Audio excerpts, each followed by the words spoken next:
আসসালামু আলাইকুম বন্ধুরা, কেমন আছেন সবাই? আশা করি সবাই ভালো আছেন। I am Atikur Rahman, this is my another video. So guys, বুঝতেই পারছেন আজকের এই ভিডিওটা খুবই ইন্টারেস্টিং হতে চলেছে। আজ আমি আপনাদেরকে নিয়ে আসছি সেই গারো পাহাড়ে। এই গারো পাহাড় দেখেন, এই গারো পাহাড়ে নিয়ে আসছি। তো গারো পাহাড়ের পাদদেশে এরকম একটা শহরতলি, শহরতলিতে দেখেন গারো পাহাড়ের লোকজন কিভাবে আপনার চা উপভোগ করে। তো চা জিনিসটা এটা কিন্তু আন্তর্জাতিক একটা পণ্য, মানে ইন্টারন্যাশনাল প্রোডাক্ট। মানে চা নেই এরকম কোনো কান্ট্রি নেই, ঠিক আছে? তো আপনার প্রত্যেকটা দেশের রাষ্ট্রপ্রধান বলেন, তারপরে প্রধানমন্ত্রী বলেন, সবাই কিন্তু এই চা সকালবেলা চায়ের কাপ এর মাধ্যমেই কিন্তু তারা দিন শুরু করে। চায়ের কাপ, পেপার, ওইগুলির মাধ্যমে কিন্তু দিনটা শুরু করেন। তো এই বিষয়টা আমি আজকে দেখাবো আপনাদেরকে।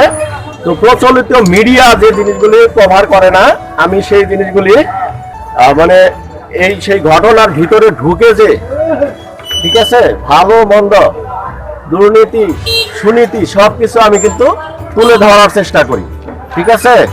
তো আমি আজ আপনাদেরকে নিয়ে আসছি সেই বিখ্যাত করইতলা। দেখেন, এটা হচ্ছে সেই বিখ্যাত করইতলা, গারো পাহাড়ের। এই করইতলায় আপনার একটা চায়ের দোকান। চায়ের দোকানটা কত বছর ধরে বলেন? তারা 25-30 বছর হবে না?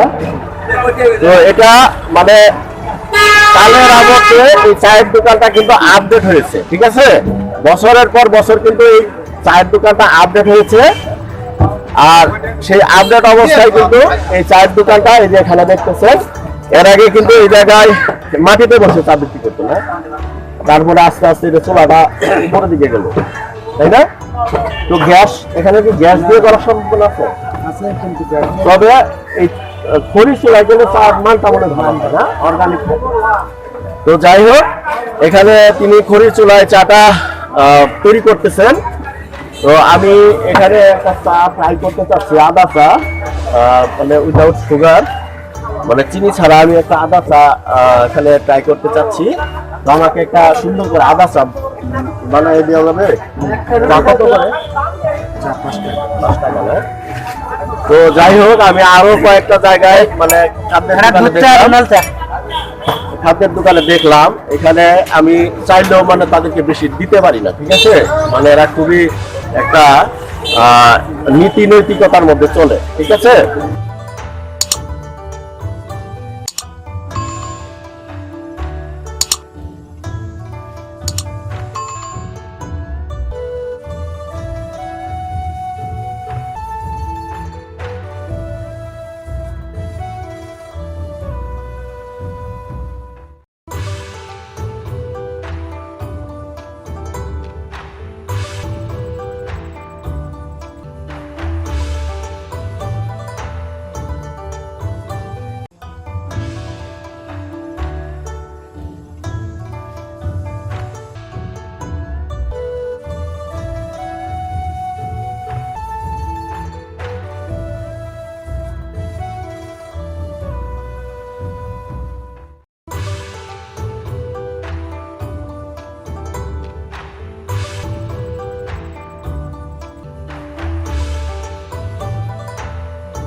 মানে 5 টাকা তা কেউ দূর করে 10 টাকা দিলে নেন না তো, না?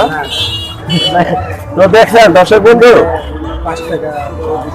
আর কেউ মানে অযৌক্তিক ভাবে কোনো কিছু দাম বাড়ায় না, তাই না? তো দাম কিন্তু আপনার অযৌক্তিক ভাবে বাড়ায় না, কিন্তু কিছু দুর্নীতিবাজ আছে, তারা এই যে মানে মধ্যস্বত্বভোগী, তারা কিন্তু এই দাম বাড়ায় এই গরিব মানুষের কিন্তু মানে জীবনটা একবারে দফা রফা করে ফেলছে। তো এইগুলি আমি আপনাদেরকে দেখাচ্ছি। এই ছিল আমার আজকের ভিডিও। পরবর্তীতে এই ধরনেরই আরো একটি ইনফরমেটিভ ভিডিও নিয়ে আপনার সামনে আমি হাজির হয়ে যাচ্ছি। ততক্ষণ পর্যন্ত আপনারা সবাই ভালো থাকেন, সুস্থ থাকেন। এরকম সুন্দর সুন্দর জায়গায় আসেন, ঘুরেন ফিরেন, দেখেন। বাংলাদেশটা আসলে সুন্দর, ঠিক আছে? বাংলাদেশের যদি নেতৃত্ব ভালো হতো তাহলে বাংলাদেশ অনেক আগেই ভালো হয়ে যেত। এখানে যদি পলিটিক্যাল স্টেবিলিটি থাকতো তাহলে অনেক আগে ভালো হয়ে যেত। এবং বাংলাদেশটা খুবই সুন্দর একটা দেশ কিন্তু, এবং খুবই সমৃদ্ধশালী দেশ। তো থ্যাংক ইউ ফর ওয়াচিং। আল্লাহ হাফেজ।